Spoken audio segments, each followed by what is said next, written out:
September 1996. The Metropolitan Detention Center in Los Angeles. Kevin Mitnick has been alone in a cell for 8 months because a federal prosecutor told a judge he can whistle a nuclear war into a payphone. The judge agreed.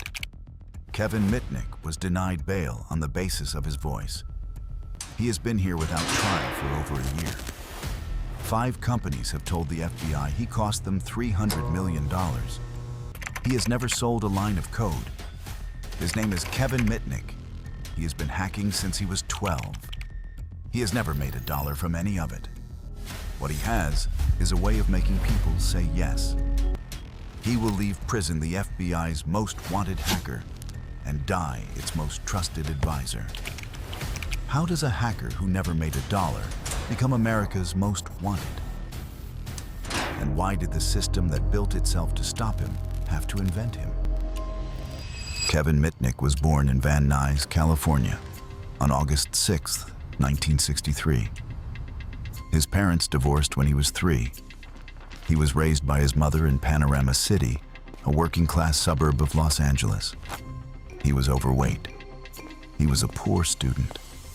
He spent his afternoons alone in his bedroom. At 12, he wanted to ride the city buses for free. He noticed the drivers used a small handheld punch to validate transfers. He approached one driver and asked, very politely, where he might purchase his own punch. The driver told him.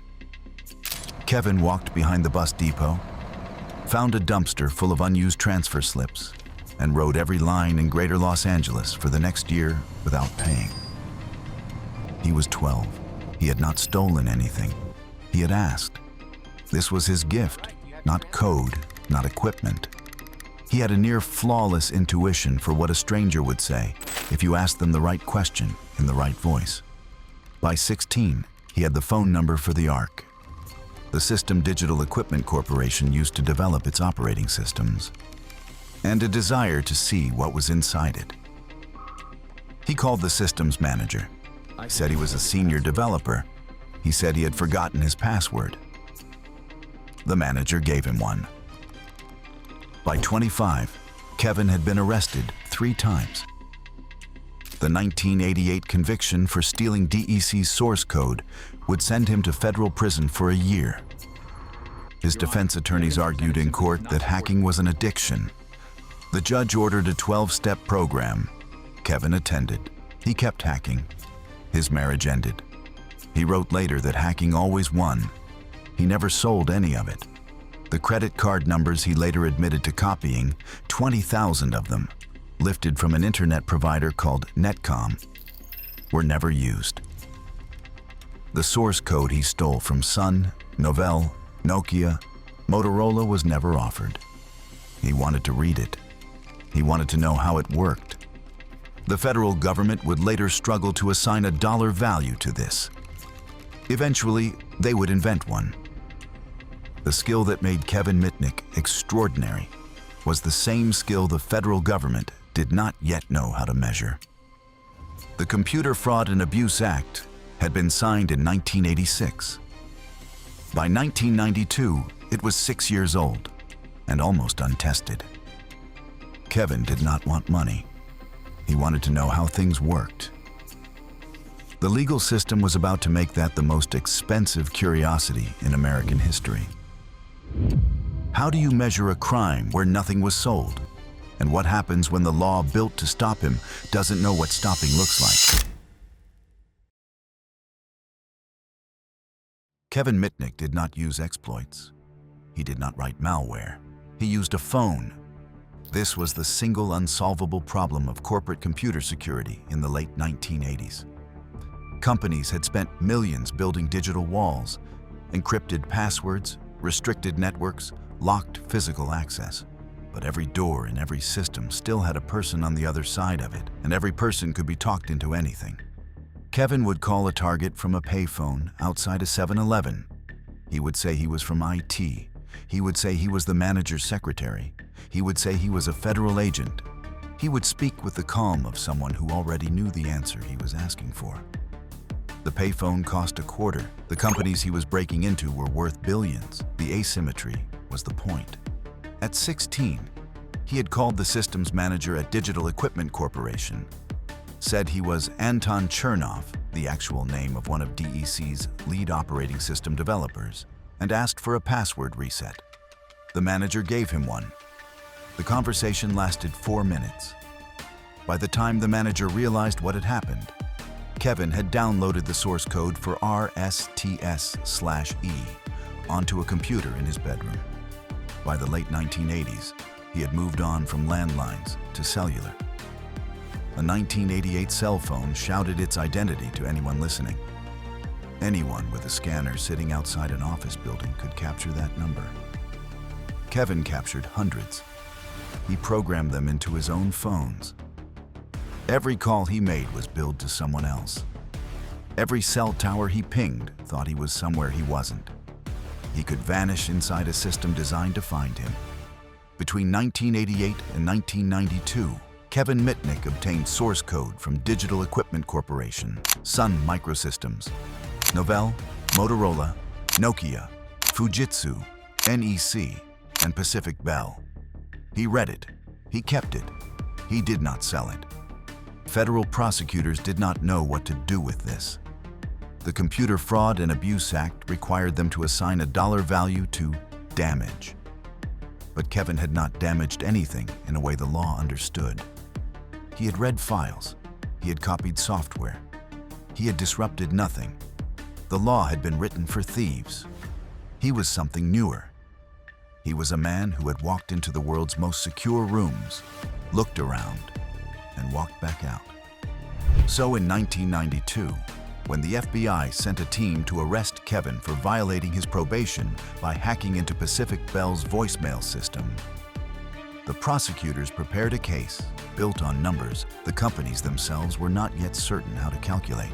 Kevin Mitnick was not at home when they arrived. Someone inside the system had warned him. He had already cloned his identity to a man named Eric Weiss, real name of Harry Houdini, the world's most famous escape artist. He had bought a one-way ticket to Denver. He would be a ghost for 2.5 years.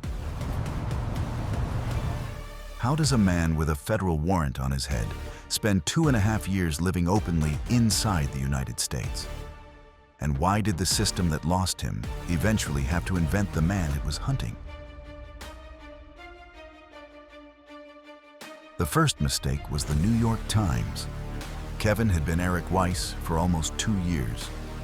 He worked at a law firm in Denver, in IT, the only job a man with no real identity can hold. He went to the office. He filed expense reports. He earned a paycheck. At night, in his apartment, he hacked Sun Microsystems, Novell, Motorola, Nokia, Fujitsu, and NEC. He read their source code. He never sold a line of it. In Denver, his cell phone bill drew attention. He spent extraordinary hours on calls, billed by the minute in 1994. This was a flag. His managers at the law firm assumed he was running a side business on company time. They fired him. They began to investigate his identity. The FBI was 3 phone calls away. Kevin packed everything he owned into a duffel bag and disappeared overnight. On July 4th, 1994, his first day in Seattle, under a new name, Brian Merrill, Kevin walked to a newspaper box on the corner. The New York Times front page carried his photograph. The headline read, "Cyberspace's Most Wanted. Hacker eludes FBI pursuit." A reporter named John Markoff had written it. Kevin had never met him. The story would later be reproduced in books and a feature film. It quietly exaggerated the damage Kevin was alleged to have caused. The legend was now larger than the man. 6 months later, on Christmas Day 1994, Kevin made a calculated mistake. He hacked into the home computer of a security researcher named Tsutomu Shimomura at the San Diego Supercomputer Center. He used a technique called IP spoofing, making his own machine impersonate a computer Shimomura's server already trusted. He stole Shimomura's files. Mocking voicemails appeared on Shimomura's machine. They were not actually from Kevin. A third party had left them. But Shimomura did not know that. He canceled his ski trip and spent his Christmas vacation reverse engineering the breach. If this story is making you realize that the most dangerous hacker in American history never wrote a single line of code, subscribe. Because what comes next, the moment when the system finally locates a man it has invented as much as it has hunted, is the part most channels never get to. The reason Kevin's arrest mattered far less than what the system did to him after. By February 1995, Shimomura had walked the streets of Raleigh, North Carolina, with a radio direction finder. He had identified Kevin's apartment building. He had narrowed the cellular signal to a specific room. He called the FBI. The message was no longer a chase. It was a coordinate. How long does it take a federal manhunt to catch up with a man it has invented? And what does the system do once it finally has him? February 15th, 1995, 1:30 a.m., Raleigh, North Carolina. FBI agents at the door. Tsutomu Shimomura with them. Inside, Kevin Mitnick at the desk. Cloned cell phones. False identification. A laptop still online. They knock. He answers. They enter. Kevin looked at Shimomura. He smiled. He said, "Hi, Tsutomu. Congratulations." He was 31 years old. He had been a fugitive for 2 years and 7 months. The chase was over. The trial had not yet begun. Kevin Mitnick would spend the next 4.5 years in federal detention without a verdict. He was denied bail. His attorneys appealed the denial all the way to the U.S. Supreme Court. The court refused to hear it. He was held at the Metropolitan Detention Center in Los Angeles. He was placed in solitary confinement for 8 months because federal prosecutors had told a judge that Kevin could pick up a payphone, dial NORAD, whistle the right tones, and launch nuclear weapons. The judge agreed. The order was specific. Kevin must not be allowed access to a telephone. The federal jail did not provide kosher meals. Kevin Mitnick was Jewish. He went hungry. For 2 years, he was denied access to a laptop to review the evidence the government planned to use at trial. Millions of pages of digital records prosecutors intended to enter into court. By the time he was finally allowed a computer with no modem to read his own case files, he had been in jail for 36 months. Outside the prison, his supporters had begun to organize. They printed yellow bumper stickers reading "Free Kevin." They wrote articles. They held rallies that put the prison itself into lockdown. They defaced the websites of the New York Times, Yahoo, and UNICEF with messages demanding Kevin's release. None of it changed the outcome. In March 1999, Kevin agreed to a plea bargain. He pleaded guilty to 7 of 25 felony counts. The companies that had told the FBI he had cost them more than $300 million were asked to substantiate the figures. They could not. Federal prosecutors quietly reduced the requested restitution to $1.5 million. The judge, Mariana Felser, did not agree with that either. She ordered Kevin Mitnick to pay $4,125. He was released on January 21, 2000. He had served 4 years and 11 months in prison. The terms of his probation forbade him from touching a computer, a cellular phone, or any device capable of connecting to the internet for the next 3 years. So who actually broke a law in this story? And what happens to a system when it has to admit the man it spent 5 years calling a weapon never even held one? Kevin Mitnick pleaded guilty to 7 federal felonies. He had stolen source code from a dozen Fortune 500 companies. He admitted at sentencing that hacking was an addiction he could not fully control. He was, by his own admission, a thief. But he had never sold any of it. He had never spent a dollar that wasn't his. The credit card numbers he copied were never used. The source code he took was never offered. The federal government had spent an estimated $8 million investigating, prosecuting, and incarcerating him.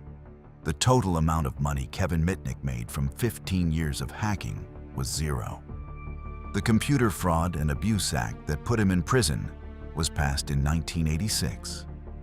It is still in effect today, right now, as you watch this. Federal prosecutors are using the same statute to charge hackers based on the same inflated damage calculations the FBI used against Kevin Mitnick. The cost of development figures, the lost revenue projections, the trade secret valuations. The law has not been substantially updated in 40 years. Kevin Mitnick spent 4 years and 11 months in federal prison. He paid $4,125 in restitution. For 8 of those months, he was in solitary confinement. He had no clock, he had no phone. The federal jail he was held in did not stock kosher meals. The dietary laws Kevin had been raised observing were observed by going hungry. He spent 8 months alone in a cell because the US government believed a payphone in his hand could end the world. The Computer Fraud and Abuse Act required prosecutors to prove damage in dollars. They could not, so they invented one.